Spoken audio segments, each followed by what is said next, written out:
Assalamualaikum warahmatullahi wabarakatuh. Pemirsa, selamat datang di Wilayah Kreatif Tanpa Batas. Kanal Arsitek Bicara akan senantiasa mengajak Anda untuk mengeksplorasi dunia arsitektur, seni, dan pembangunan. Hari ini kita akan coba mengulas tentang proses perpindahan ibu kota dari Jakarta menuju ke Penajam Pasir Utara. Apa yang menarik di sini sehingga semua mata para praktisi arsitektur semuanya mengarah ke situ. Ada intersection yang menarik antara IKN dan dunia arsitektur Indonesia, yaitu terpilihnya desain Istana Garuda karya Nyoman Warte yang akan diterapkan pada desain Istana Presiden. Pemirsa Arsitek Bicara, mari kita mulai obrolan sebatang rokok ini.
Rencana pemindahan ibu kota negara dari Jakarta ke wilayah lain yang lebih representatif sudah sering dilakukan dan sering digembar-gemborkan isu-isu tersebut sejak dari presiden pertama kita.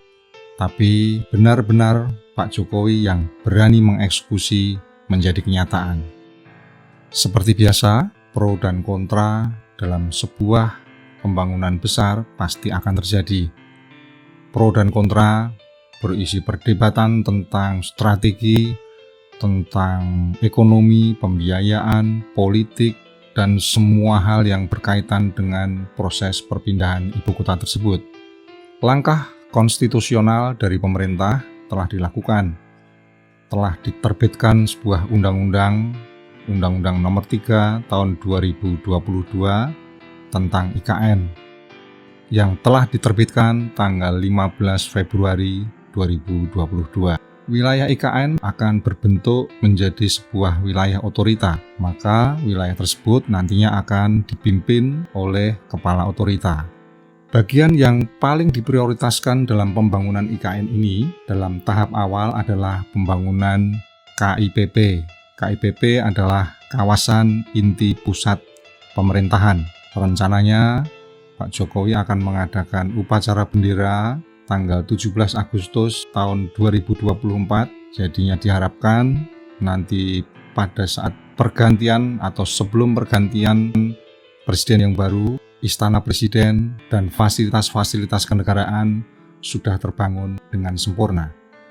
Pemirsa Arsitek Bicara, pemerintah mengawali pembangunan IKN ini dengan mengadakan sayembara tentang konsep kota baru di Penajam Pasir Utara. Hadiahnya tidak main-main, 2 miliar rupiah. Banyak sekali yang tertarik untuk mengikuti sayembara ini. Pada awalnya tercatat ada 699 peserta yang mendaftar, tapi yang betul-betul mengirimkan berkas sayembara sejumlah 280 berkas. Dan pada perkembangan selanjutnya telah dipilih sebuah desain yang memenangkan sayembara tersebut. IKN akan dibangun pada lahan kosong seluas 250.000 hektar. 250.000 hektar itu kalau kita bayangkan bisa seluas Jabodetabek. Cukup luas, dan dengan lahan seluas itu diharapkan akan mampu menampung semua kegiatan ibu kota. Pembangunan IKN ini akan diperhitungkan menelan biaya sebesar 1.000 triliun. Rencana awalnya 500 triliun akan diambil dari APBN dan 500 triliun lagi akan menggandeng investor dari dalam maupun luar negeri. Sesuatu yang sangat menarik. Tapi ada juga ide yang mengatakan bahwa IKN seharusnya murni dibiayai oleh pemerintah atau APBN, karena bagaimanapun juga proses perpindahan ibu kota ini dilakukan dengan bertahap dan kemungkinan akan bisa direalisasikan selesai keseluruhan pada tahun 2045. Pada tahun 2045, tepat 100 tahun kemerdekaan Republik Indonesia. Konsep dan strategi pembiayaan menjadi bahasan tersendiri dan sering menjadi perdebatan di kanal-kanal YouTube yang memang memperbincangkan tentang IKN berkaitan dengan pembiayaan dan pelaksanaannya. Pemirsa Arstek Bicara, saya tidak akan mengarahkan obrolan ini ke dalam strategi pemindahan yang berkaitan dengan ekonomi, politik, dan sebagainya.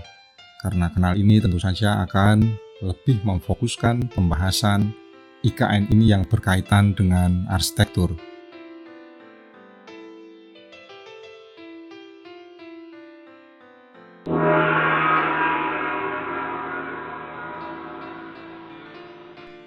Pemirsa, sekian menit yang saya utarakan sebelumnya adalah sebuah prolog dan kita akan mencoba memfokuskan pembicaraan kita di lingkup arsitektur, apalagi kalau bukan Istana Presiden.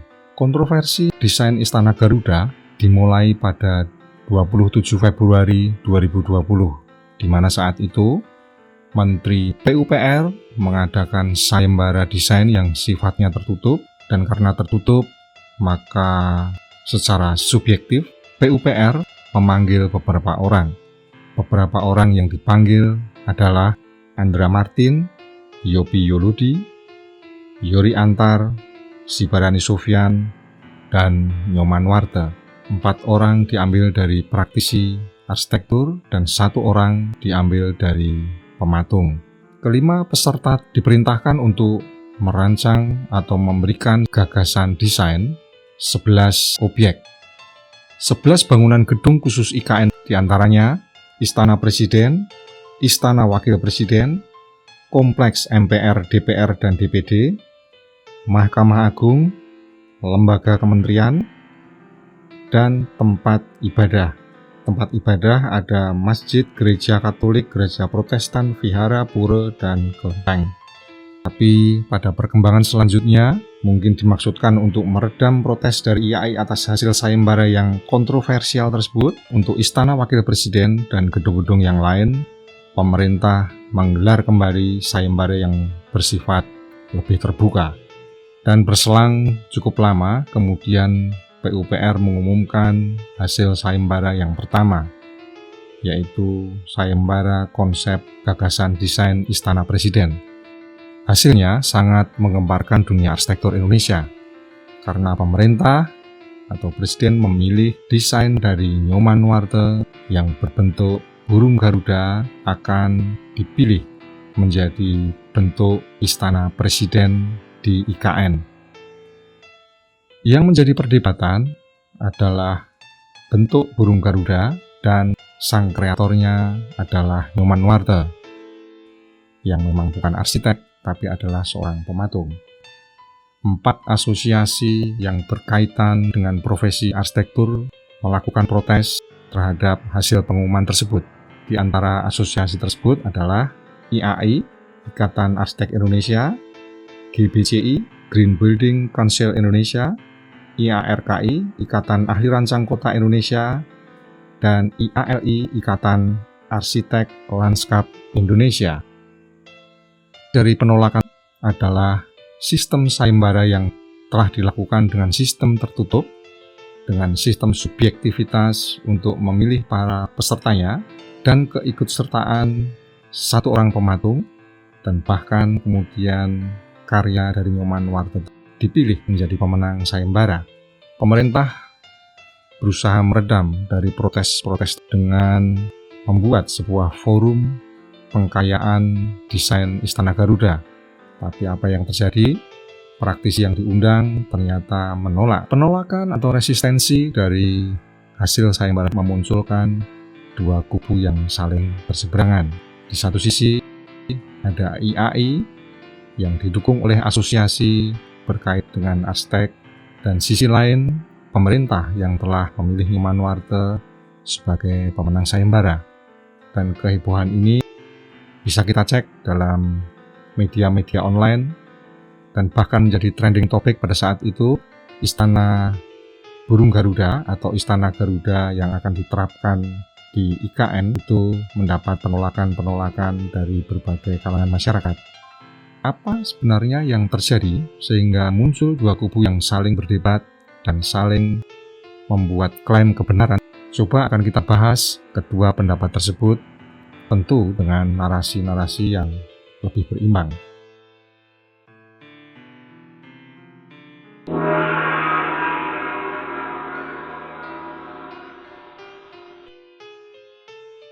IAI yang sekarang telah menjadi asosiasi tunggal pada profesi Arstek, seperti halnya IDI, Ikatan Dokter Indonesia, menjadi satu-satunya asosiasi profesi yang berkaitan dengan praktek arsitek, sehingga hanya IAI yang memiliki legalitas dan otoritas mengatur kegiatan-kegiatan profesi arsitek. IAI telah memiliki undang-undang khusus tentang arsitek, yaitu Undang-Undang Nomor 6 Tahun 2017 tentang arsitek dan Peraturan Pemerintah Nomor 15 Tahun 2021 yang berisi peraturan pelaksanaan Undang-Undang Nomor 6 tentang arsitek.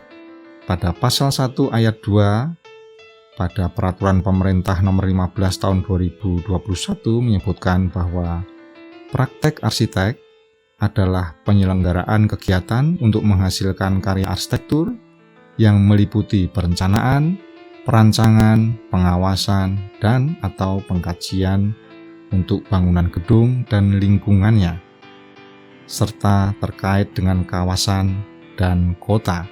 Hal inilah yang menjadi dasar penolakan IAI berkaitan dengan hasil sayembara konsep gagasan desain. Konsep gagasan desain dianggap menjadi satu kesatuan yang tidak terpisahkan dari proses perencanaan yang telah diatur dalam undang-undang tersebut. IAI bahkan melontarkan statement, pemerintah telah melanggar undang-undang. Tentu, itu tuduhan yang tidak main-main. Kemudian di sisi lain, Nyoman Nuarte dalam banyak sesi wawancara yang dilakukan di televisi maupun di kanal-kanal YouTube sering mengatakan bahwa konsep gagasan desain bukanlah merupakan satu kesatuan yang diatur dalam undang-undang arsitek, dan konsep gagasan desain merupakan hal yang terpisah terhadap apa yang diterangkan dalam undang-undang tersebut. Pendapat tersebut tentu juga mendapat penegasan dari menteri yang menjadi representasi dari pemerintah. Nyoman Nuarte berpendapat bahwa ini adalah sebuah proses penggalian bentuk, sehingga seharusnya proses ini tidak boleh dibatasi oleh aturan apapun dan bisa dilakukan oleh setiap warga Indonesia. Tentunya dilakukan oleh orang yang ahli di bidangnya, sehingga proses kreatif ini seharusnya tidak dibatasi oleh profesi apapun. Siapapun boleh mengekspresikan kreatifnya. Berbeda dengan pembuatan DED atau Detail Engineering Design yang memang seharusnya melibatkan ahli-ahli selain desainer. Ada ahli struktur, ahli mechanical electrical, ahli tanah, dan lain sebagainya. Mungkin jika boleh saya simpulkan, beliau akan mengatakan bahwa konsep gagasan desain bukanlah domain utama dari arsitek, tapi merupakan tanggung jawab dan hak semua desainer. Pemirsa, jika kita runut, ini sebenarnya adalah sebuah perbedaan tentang pengertian apa itu konsep gagasan desain. Konsep gagasan desain biasa disebut ide dasar atau konsep desain atau pradesain yang nantinya akan masuk pada tahapan pembuatan prarencana.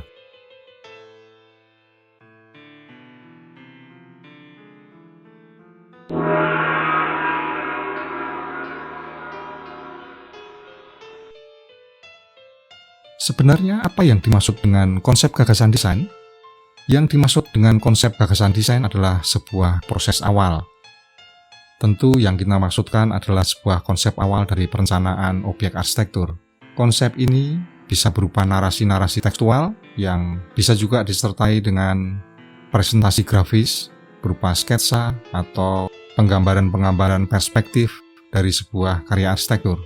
Konsep gagasan desain juga merupakan sebuah respon awal dari penggalian data-data dan komunikasi kepada para pemberi tugas, dan juga data-data awal yang diambil dari survei-survei yang dilakukan dalam persiapan pembuatan konsep tersebut.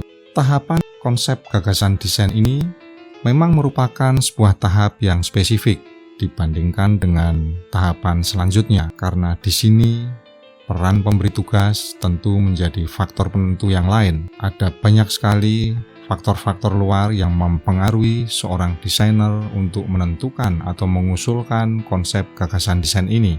Peran pemberi tugas juga sangat berpengaruh terhadap hasil dari konsep yang dilakukan oleh seorang desainer.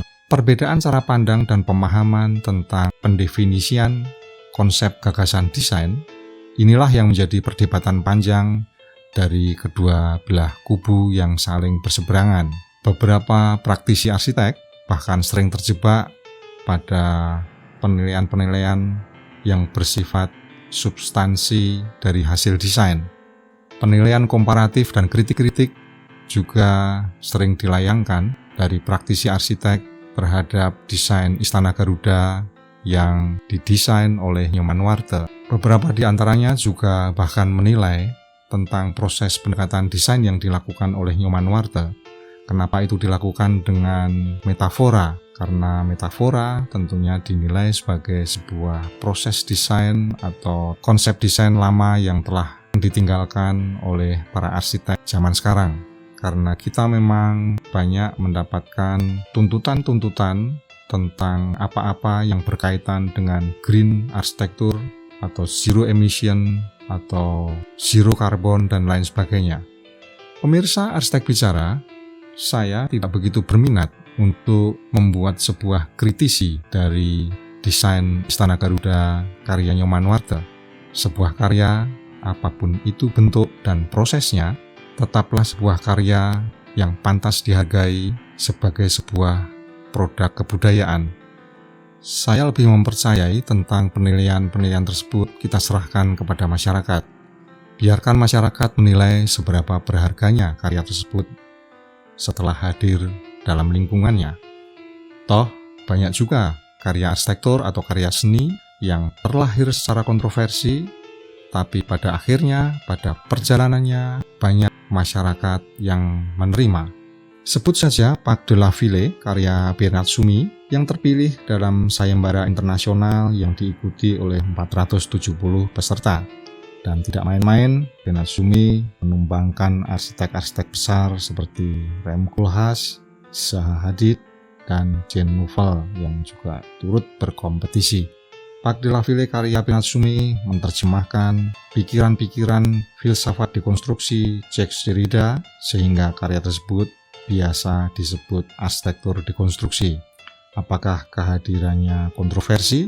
Tentu saja, karena dekonstruksi pada saat itu sedang hit dan dibicarakan sebagai sebuah alternatif pemikiran baru dalam sebuah filsafat dan kebudayaan. Pendobraknya, Jacques Derrida, banyak memberikan kontribusi yang sangat besar terhadap pengertian apa yang disebut filsafat dekonstruksi. Atau Vincent Willem van Gogh, yang hasil karyanya sangat tidak dihargai semasa dia masih hidup. Bahkan konon katanya pelukis tersebut meninggal dalam kondisi kemiskinan. Karya Van Gogh bahkan memiliki nasib yang jauh berbeda dibandingkan dengan kreatornya. Pada perkembangan selanjutnya, bahkan karya-karya Van Gogh menjadi bahan acuan, menjadi sebuah tetenger baru, milestone baru dalam perkembangan seni rupa modern. Aliran ekspresi yang diusungnya dengan goresan-goresan yang begitu tegas menjadi pandangan baru dalam perkembangan dunia seni rupa. Pemirsa Arsitek Bicara, Roland Barthes menulis sebuah pemikiran yang saya sangat kagumi yaitu satu narasi yang mengatakan bahwa seorang penulis sebenarnya telah mati sejak di dalam kamarnya.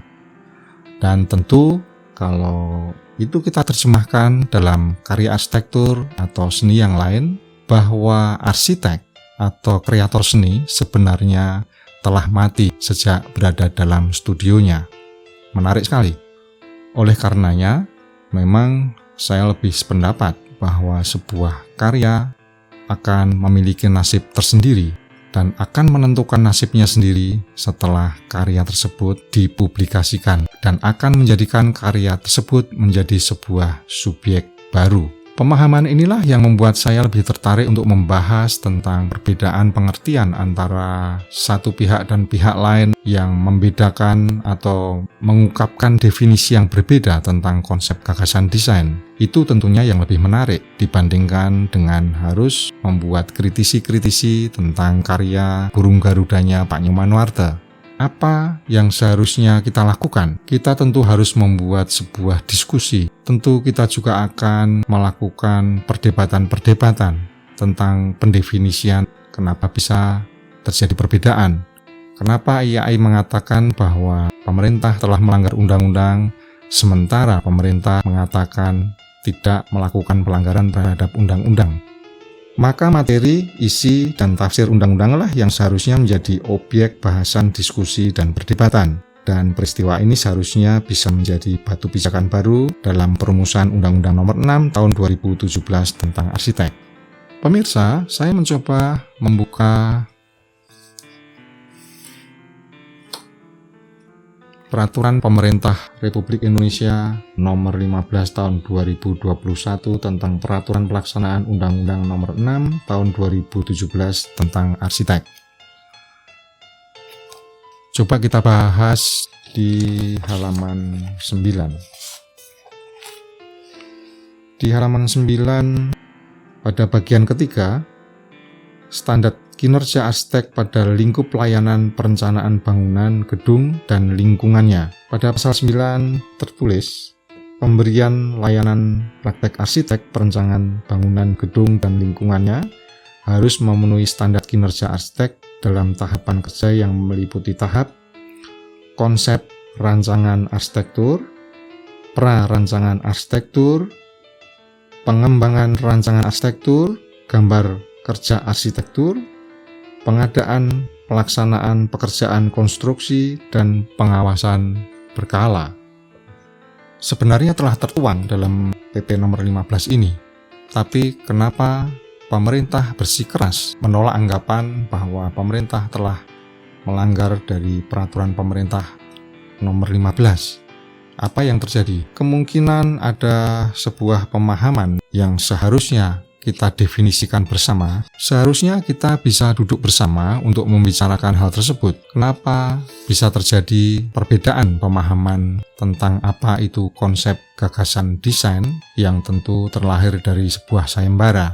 Barangkali energi kita lebih baik kita manfaatkan dan kita salurkan untuk membuat diskusi tentang pemahaman apakah sayembara yang memang memanfaatkan dana-dana dari pemerintah, APBN, APBD, dan lain sebagainya, itu dalam kaitan sayembara harus diatur dalam peraturan perundangan. Sebab jika sayembara sendiri tidak diatur dalam sebuah peraturan yang baku, itu tentu akan membuat pengertian yang berbeda, seperti saat ini tentunya. Pemirsa Arsitek Bicara, tentu kita semua berharap tidak akan terjadi lagi hal-hal semacam ini. Penyelenggaraan sayembara yang nantinya akan menghasilkan sebuah konsep gagasan desain tentu akan lebih baik jika itu dituangkan dalam sebuah peraturan khusus sehingga siapapun, pemerintah atau praktisi arsitek tidak merasa ada ganjalan untuk melaksanakan kegiatan sayembara. Jika undang-undang arsitek digunakan untuk mengikat dan mengatur seluruh kegiatan arsitek dalam berprofesi, maka ketetapan mengenai sayembara arsitektur harus mampu mengikat dan mengatur pemerintah sebagai penyelenggara dan pemegang regulasi anggaran biaya yang bersumber dari negara. Sebab bagaimanapun juga, hingga saat ini kita masih mempercayai bahwa pencarian konsep gagasan desain lewat sayembara akan tetap menduduki kasta tertinggi dalam sebuah kompetisi desain. Demikian pemirsa, saya Widya Kurniawan, penguasa wilayah kreatif tanpa batas. Semoga bermanfaat. Wassalamualaikum warahmatullahi wabarakatuh.